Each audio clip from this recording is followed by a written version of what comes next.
আজকের পর্বে শেয়ার করব সবচেয়ে সহজ পদ্ধতিতে রেস্টুরেন্ট স্টাইলে গোটা মুরগির রোস্ট বা তন্দুরি। পুরো একটা গোটা মুরগি এতটা পারফেক্টভাবে বাড়িতেই যে রোস্ট বা চিকেন তন্দুরি বানানো যায়, পুরো রেসিপিটা না দেখলে আপনারা বিশ্বাসই করবেন। আর এটা বানানো একদম সোজা। বাড়িতে থাকা দু একটা মশলা দিয়েই আপনি এই ঈদেই ঝটপট বানিয়ে ফেলতে পারবেন এই গোটা মুরগির রোস্ট। গোটা মুরগির রোস্ট বানানোর জন্য আমি বাজার থেকে একটা গোটা মুরগি ঠিক এভাবে কেটে নিয়ে এসেছি। মুরগির পেটের ভিতরে যে ময়লা ছিল সেটা কিন্তু খুব ভালোভাবে পরিষ্কার করে দিয়েছে। আর তাছাড়াও আমি বাড়িতে এনে আবারও খুব ভালো করে পরিষ্কার করে নিয়েছি। এখন আমি একটা ছুরি দিয়ে এই মুরগিটাকে কিছু কিছু জায়গায় এভাবে কেটে নেব। আপনারা আমার হাতের দিকে তাকালেই বুঝতে পারবেন আমি কোথায় কোথায় মুরগিটাকে কেটে নিচ্ছি। এতে করে কি হবে, মুরগির ভিতরে মশলাটা খুব ভালোভাবে চলে যাবে। আমি এখানে পুরো গোটা মুরগিটা কিন্তু এভাবে প্রত্যেকটা সাইড দিয়ে এভাবে কেটে নিয়েছি। এতে করে এই মুরগিটা খুব ভালোভাবে রোস্ট হবে। আর সবচেয়ে ভালো হচ্ছে মশলাটা খুব ভালোভাবে চিকেনের ভিতরে ঢুকে যাবে। তো খুব সুন্দর করে একদম পারফেক্টভাবে আমি সবটা সাইড এভাবে খুঁটিয়ে খুঁটিয়ে কেটে নিয়েছি। এবার এটা একদম কমপ্লিট। এবার আমি একটা মশলা বানিয়ে নেব। তন্দুরির জন্য যে মশলাটা সেটা বানিয়ে নেব।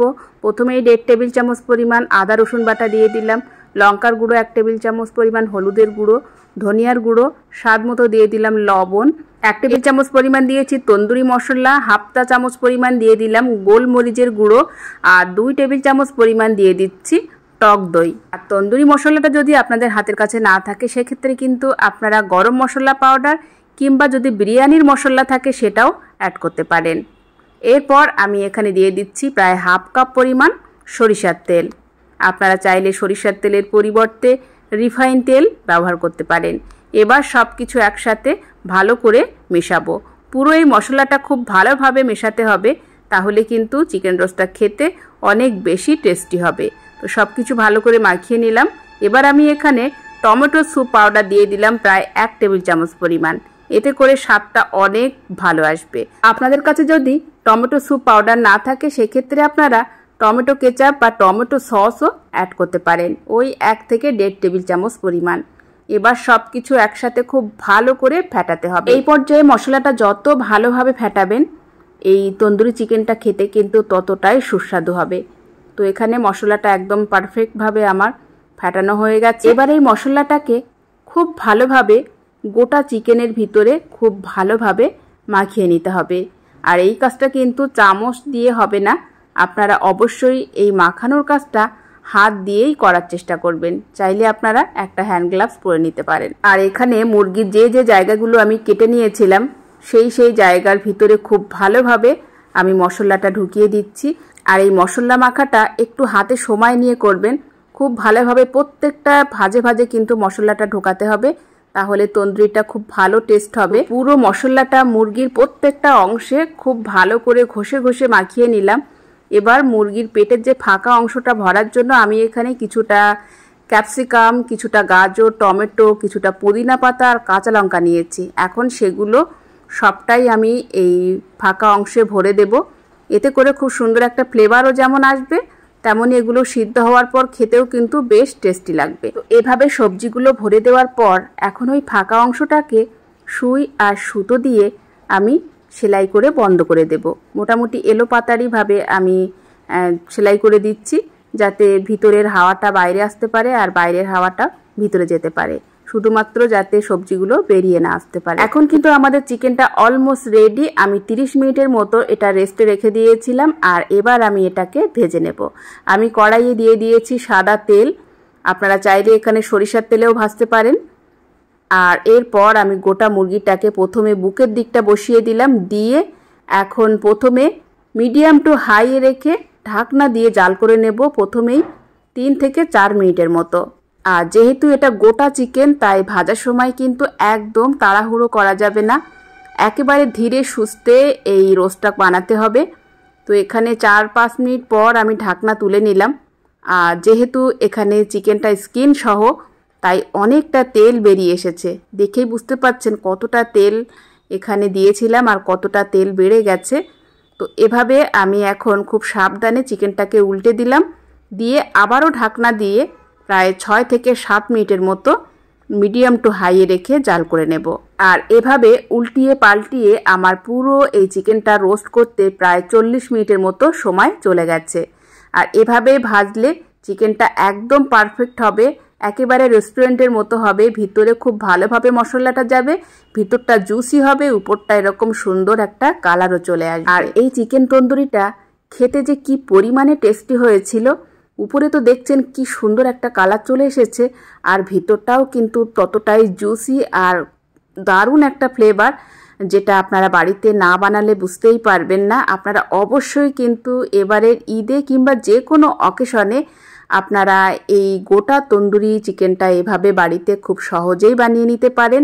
রেস্টুরেন্টে যাওয়ার কোনো প্রয়োজন নেই, একদম ঝটপট মন চাইলেই কিন্তু আপনারা বাড়িতে এই মুখরোচক লোভনীয় স্বাদের চিকেন তন্দুরি বাড়িতেই বানিয়ে নিতে পারেন। আর এই গোটা চিকেন তন্দুরিটা দেখে আপনারা নিশ্চয়ই আন্দাজ করতে পারছেন প্রত্যেকটা ভাঁজ কিন্তু একদম আলাদা হয়ে গেছে, কিন্তু খুলে যায়নি।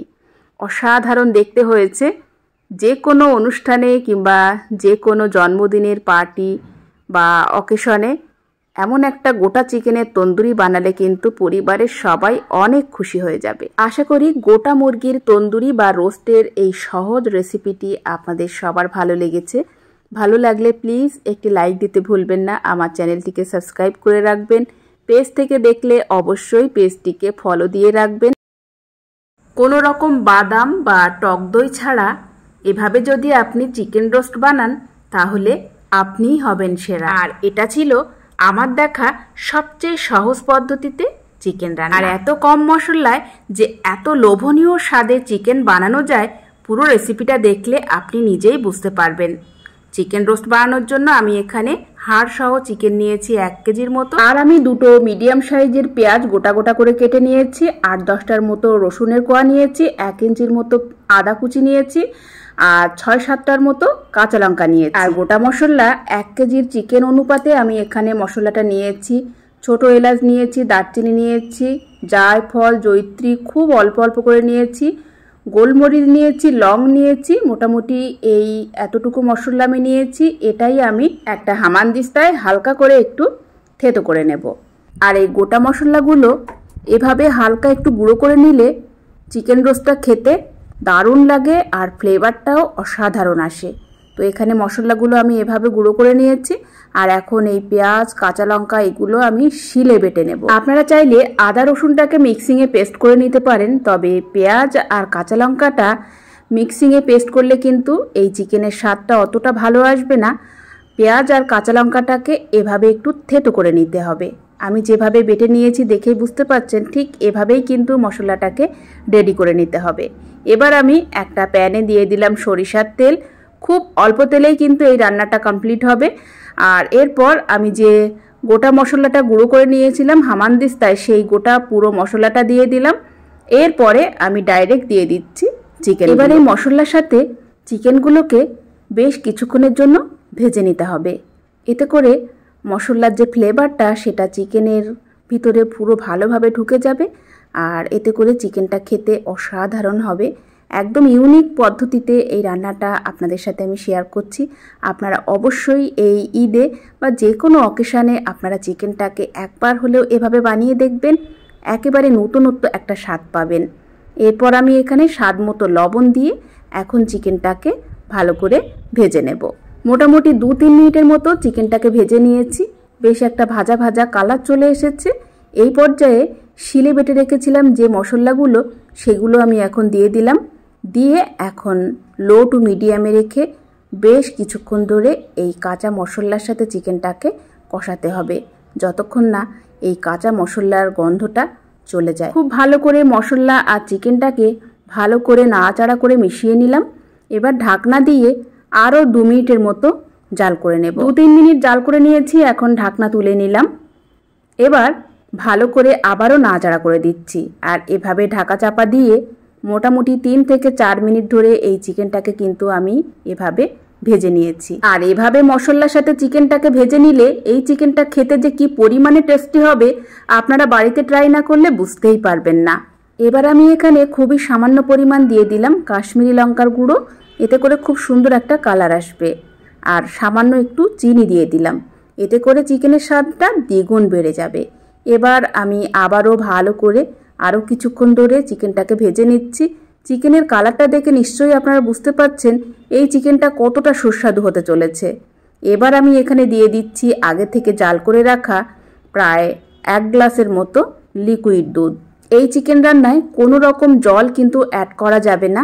আর যেহেতু এই চিকেনটাকে আমি বেশ কিছুক্ষণ ধরে মোটামুটি 90% আমি ভেজে সিদ্ধ করে নিয়েছি, তাই দুধ দেওয়ার পরে খুব বেশি সময় জাল করার প্রয়োজন নেই। দুধটা দিয়ে এভাবে নাড়াচাড়া করে নিলাম। এবার আরও 2 মিনিটের মতো লো টু মিডিয়ামে রেখে জাল করে নেব। এই পর্যায়ে আমি স্বাদ বুঝে আরও একটু লবণ অ্যাড করে দিলাম। যেহেতু চিকেনটা আগে থেকেই আমাদের 90% সিদ্ধ হয়ে গেছে, তাই এই রান্না করতে আর কিন্তু বেশি সময় লাগবে না। মোটামুটি 1-2 মিনিটের মতো জাল করে নেব। ঝোলটা একটু ফুটে উঠলেই উপর থেকে গরম মশলা পাউডার ছড়িয়ে দিয়েই নামিয়ে নিতে হবে। আর নামানোর আগে অবশ্যই কয়েকটা কাঁচা লঙ্কা দিয়ে দেবেন, এতে করে খুব সুন্দর একটা ফ্লেভারও আসবে। সবশেষে দিয়ে দেব উপর থেকে চিকেন রোস্টের স্পেশাল একটা মশলা। আর এই মশলাটা আমার চ্যানেলে দেওয়া আছে, আপনারা চাইলে ওখান থেকে দেখে নিতে পারেন। ডেসক্রিপশনে আমি লিঙ্ক দিয়ে দেব। খুবই সাধারণ 2-1টা মশলা দিয়ে, বিশেষ করে কাঁচা লঙ্কা বাটা দিয়ে যে এত লোভনীয় স্বাদে চিকেন বানানো যায়, আপনারা বাড়িতে একবার হলেও ট্রাই না করলে কিন্তু বুঝতে পারবেন না। এই ঈদে এই নতুনত্ব ইউনিক চিকেনের রেসিপিটা অবশ্যই ট্রাই করবেন। আজকের মতো বিদায় নিচ্ছি, ভালো থাকবেন সবাই, ধন্যবাদ।